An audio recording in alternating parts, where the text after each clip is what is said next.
हमारा आज का टॉपिक है विलगित गोलीय चालक की धारिता। ओके, तो माना एक गोलीय चालक है जिसकी त्रिज्या a मीटर है।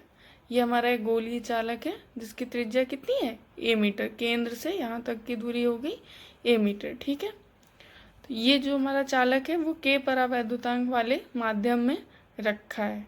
ठीक है, जब इस चालक को q कूलाम आवेश दिया जाता है तो यह इसके बाहरी पृष्ठ पर एक समान रूप से फैल जाएगा। ठीक है, जैसा कि हमने पढ़ा ही है, जो हमारा गोलीय चालक पर जो हम आवेश देते हैं तो वो चालक के बाहरी पृष्ठ पर एक समान रूप से फैल जाता है। ठीक है, तो इस कारण गोलीय चालक से निकलने वाली वैद्युत बल रेखाएं प्रत्येक बिंदु पर गोलीय चालक के पृष्ठ के लंबवत होंगी। ठीक है, अर्थात वे गोलीय चालक के केंद्र O से त्रिज्याओं के अनुदिश आती हुई प्रतीत हो रही हैं। ठीक है, तो ये जो गोलीय चालक से निकलने वाली वैद्युत बल रेखाएं हैं वो इस पृष्ठ के लंबवत है, मीन्स 90 डिग्री पे हैं।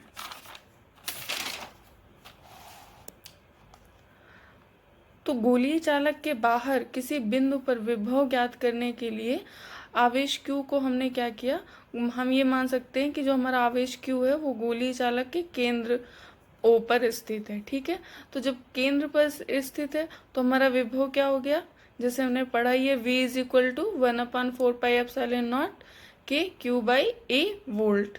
हमने इलेक्ट्रिसिटी में पढ़ा था ना कि किसी बिंदु के कारण विभव जो होता है वो V इज इक्वल टू 1/4πε0 के Q/R होता है। तो यहाँ पर R हमारा क्या है, A है, तो A हो गया। ठीक है, तो 1/4πε0 की वैल्यू कितनी होती है, 9 × 10⁹ न्यूटन मीटर स्क्वायर पर कूलाम स्क्वायर। ठीक है, अब हम ये मान रहे हैं कि हमारी जो चालक है उसकी धारिता कितनी है, C है। ठीक है, तो हम सभी जानते हैं C is equal to Q/V। ठीक है, तो हमने इक्वेशन 1 से V का मान यहाँ पर रख दिया, तो C is equal to Q/ हमारा V की क्या वैल्यू है, Q/4πε0 के A वोल्ट। तो हमने ये यहाँ पर वैल्यू रख दी, Q से Q कैंसिल हो गया तो और ये ऊपर चला जाएगा, तो C इज इक्वल टू क्या आ गया, 4πε0 के A। ठीक है, तो यहाँ पर क्या है कि हम परावैद्युत माध्यम में गोलीय चालक की धारिता चालक की त्रिज्या के अनुक्रमानुपाती होती है। ठीक है, A हमारा क्या है, चालक की त्रिज्या है, और ये हमारा क्या है, ये तो एक कांस्टेंट वैल्यू है, तो C किसके, A के अनुक्रमानुपाती हो गया। ठीक है, हम सभी जानते हैं कि वायु के लिए क्या होता है, K इज इक्वल टू 1। ठीक है, तो फिर हमने यहाँ पर मान लिया C0 इज इक्वल टू क्या हो गया, 4πε0 A। ठीक, तो हमारा जो माध्यम था, जब हमारा कोई चालक पदार्थ माध्यम में है तो उसके लिए धारिता कितनी थी, C इज इक्वल टू 4πε0 के A। ठीक है, और जब हमारा वायु में है C0 तो ये कितना है, 4πε0 A। यहाँ पर K क्या हो गया, 1 हो गया, तो ये सारा आपस में डिवाइड हो गया। ठीक है, तो C/C0 इज इक्वल टू क्या हो गया, K। ठीक है, तो अतः किसी माध्यम में गोलीय चालक की धारिता तथा वायु में उसी चालक की धारिता C0 का अनुपात क्या होता है, उस माध्यम के परावैद्युतांक K के बराबर।